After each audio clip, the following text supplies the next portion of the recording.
আমি আমার জীবনে আমার লাইফে আমার ২৭ বছর বয়স চলে।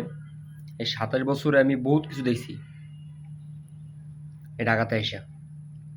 তার ভিতরে একটা হইলো আমি এই ২৭ বছর বয়সে আমার চায়ের দোকান, মুদি দোকান, স্বর্ণ কাটার দোকান, চুল কাটার দোকান, শোরুম-টোরুম হাবি-জাবি যা আছে সব দোকানে বাকি দেখছি। বাসা ভাড়াও বাকি মানুষ রাখে, তাও আমি দেখছি। কিন্তু আজ পর্যন্ত আমি কারেন্টের টাকা কেউ বাকি রাখে সেটা আমি দেখিনি। আমার লাইফে আমি দেখি নাই, এটা বলতে পারবো। তা কারেন্টের টাকা কেউ বাকি রাখে সেটা আমি দেখি নাই। তাই আমরা টাকা দিয়ে দিই, কারেন্টের টাকা আমরা দিয়ে দিই, বাকি রাখি না, তাও কারেন্ট থাকে না কেন ভাই? এই যে দেখেন, খাবার খাইতে বসছি, কারেন্ট নাই, অন্ধকার খাইতে আছি, কারেন্ট নাই।